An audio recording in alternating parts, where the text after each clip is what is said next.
कालकूट फल दीन अमी को, कालकूट फल दीन अमी को। नाम प्रभाव जानी शिवनी को, कालकूट फल दीन अमी को। शंकर भगवान ने राम नाम के प्रभाव से विष को पान किया, लेकिन वह जो विष था मारने वाला साहब, वह भी भगवान का आभूषण बन गया। लिखा है कि यच्चकार गले नीलम तच्च साधोर विभूषणम।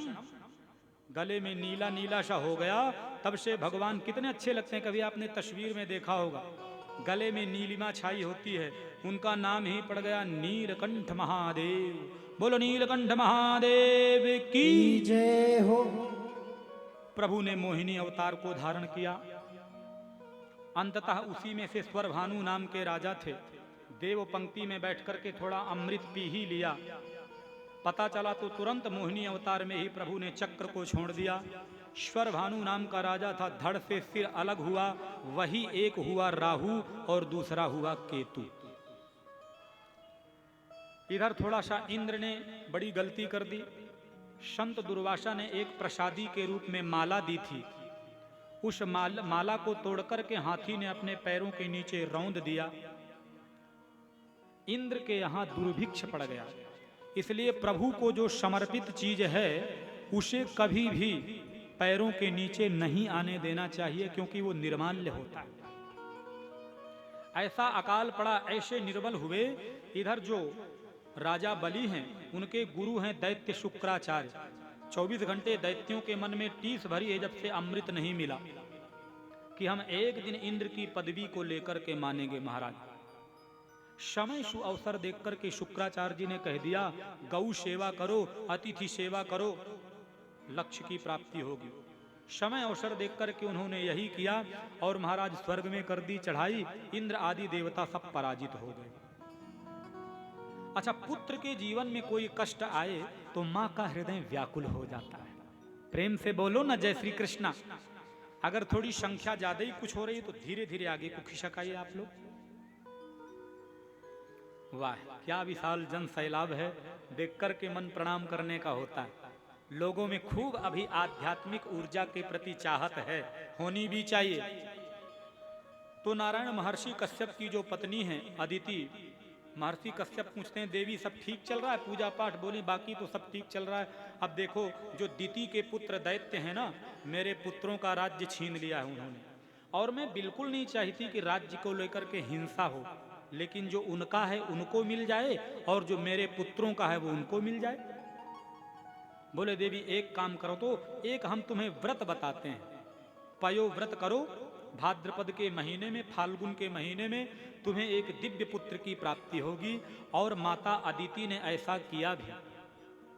धीरे धीरे भादों का महीना आया, और अब दिति के गर्भ से वामन भगवान का प्रादुर्भाव थोड़ी देर में होगा। तो श्रोणायाम श्रवण द्वादश्याम मुहूर्ते अभिजिति प्रभु सर्वे नक्षत्र ताराद्या चक्रुस्तज्जन्म दक्षिणम। ठीक दोपहर के 12 बजे, ठीक दोपहर के 12 बजे भगवान वामन भगवान अदिति के गर्भ से जन्म लिए। बोलो वामन भगवान की जय हो। छोटे छोटे पांव हैं, छोटे छोटे हाथ हैं, बिंबा फल जैसे ओष्ठ हैं, शंख जैसी ग्रीवा है। इतने में ही तुरंत बृहस्पति आए, उनका यज्ञोपवीत संस्कार आदि भी सब किया। और यज्ञोपवीत संस्कार के समय जो गुरु होता है वो शिष्य से कुछ दान मांगता है। गुरु बृहस्पति ने कमंडल फैला दिया सामने, बोले दक्षिणा दो, हमने आपका जनेऊ संस्कार करवाया है। बोले क्या लेंगे? जो भी मिला है ले लीजिए। बोले नहीं, मुझे त्रिलोकी की भिक्षा चाहिए। क्या कर रहे हैं? ये वामन भगवान का ही एक अवतार है, 24 अवतारों में से है, केवल 52 अंगुल के ही थे। त्रिलोकी की भिक्षा। अब गुरु ने कहा है तो मुझे देना तो होगा। तो महाराज सीधे राजा बलि के कब्जे में थे तीनों लोग उस समय, और राजा बलि एकदम शुक्राचार्य जी के आदेशानुसार यज्ञ पे यज्ञ कर रहे हैं, ताकि यज्ञों से मैं बलिष्ठ होता रहूं, बहुमत सिद्ध होता रहे, तो विधानसभा की जो कुर्सी है वो बिल्कुल यथावत बनी रहेगी। इतने में ही भगवान वामन, अद्भुत स्वरूप है उनका, दिव्य घुंघराली अलकावली है, नन्हे नन्हे कदमों से लंगोट धारण किए हैं, कुश का आसन, छत्र लिए और सीधे बढ़े चले जा रहे हैं बलि की यज्ञशाला में। और ध्यान दीजिएगा, ये जो राजा बलि यज्ञ कर रहे हैं ना, मालूम है ये यज्ञ कहाँ हुआ था? यहीं भरूच में। इस यज्ञ को राजा बलि ने यहीं किया था। और वामन भगवान सीधे पहुंचे। वामन ने देखा, गुरुजी, शुक्राचार्य जी से बलि कहते हैं, इस नन्हे से बालक को देख करके न जाने क्यों मेरा मस्तिष्क झुका जा रहा है, जिसको हमने एक भी बार देखा नहीं, समझा नहीं, और देखने पर हमारा अगर सिर झुके तो निश्चित या तो वो भगवान है या परमात्मा का कोई विशिष्ट व्यक्ति है। राजा बलि कहते हैं, गुरुजी लगता है सर्वस्व न्यौछावर कर दूं। गुरुजी ने कहा, ज्यादा उदार मना मत दिखाओ। और जैसे ही राजा बलि के यज्ञ मंडप पर वामन पधारे तो स्वागत किया। स्वागतम ते नमस्तुभ्यं ब्रह्मन् किं करवामते, ब्रह्मर्षीणां तपस्साक्षां मन्ये त्वार्य वपुर्धरम्। मैं आपका स्वागत करता हूं। आज मुझे लगता है मेरे पूर्वजों का भाग्य जगा है, आर्य वपुओं की तपस्या ही समवेत रूप से एकत्रित होके सूर्य जैसा प्रतिबिंब बन के मेरे यज्ञ मंडप में पधारा है। मैं कितना भाग्यवान हूं। लेकिन वामन भगवान कुछ बोलते नहीं।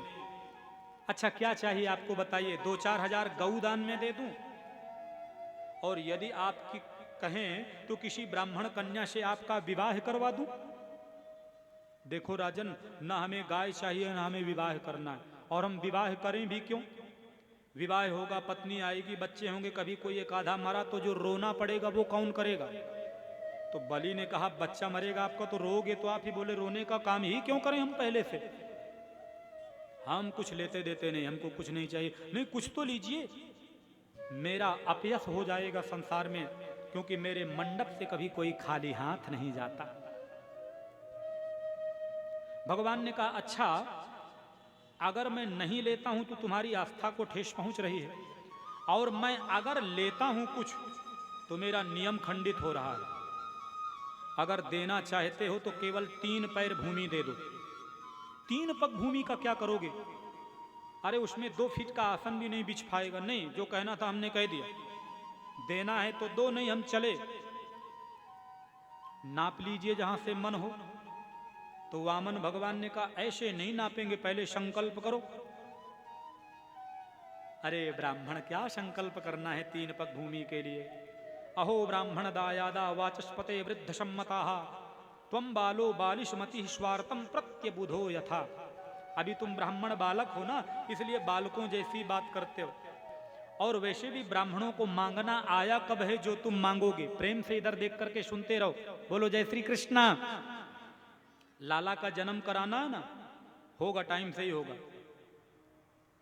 महाराज कह दिया, तुम ब्राह्मणों को मांगने ही नहीं आता है। अग्रिम बुद्धि बाणिया, मध्यम बुद्धि जाट, तर्क बुद्धि तुरकड़ा, वामन चौपट पाट। मांगने में सबसे आगे होते हैं वैश्य बाणिया, फिर मध्यम होते हैं जाट, लेकिन बामन चौपट पाट। पूरा यज्ञ करेगा, 5-10 हजार 11 हजार मिल गए भैया, दूधन पूतन फलो, पूरी स्वर्ग की संपदा मिल जाए कह के आ जाता है। जो कहना था सो कह दिया, राजन देते हो वरना हम चलें, संकल्प करो।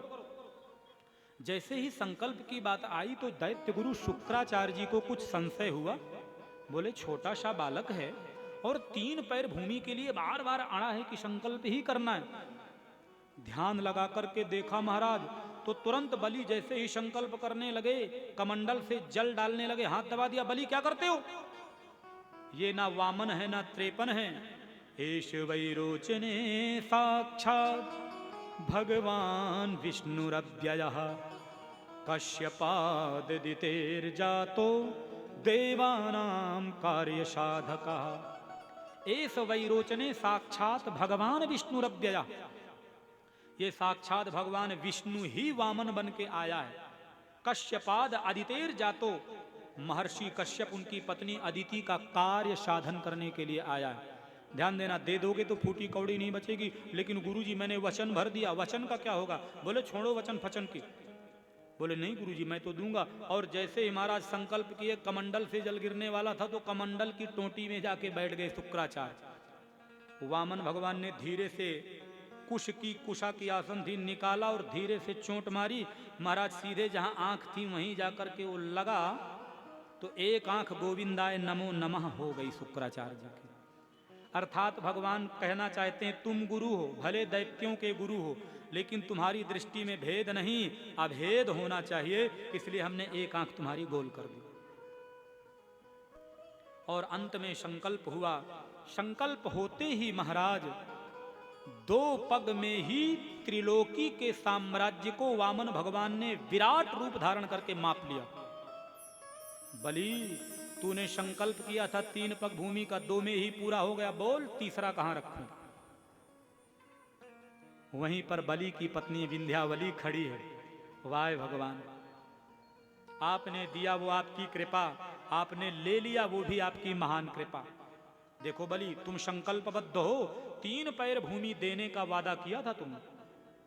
तो बलि ने कहा गुरुजी ये बताओ धन बड़ा होता है या धन का स्वामी? बोले धन से बड़ा तो धन का स्वामी होता है। तो बोले यद्युत्तम श्लोक भवान ममेरितम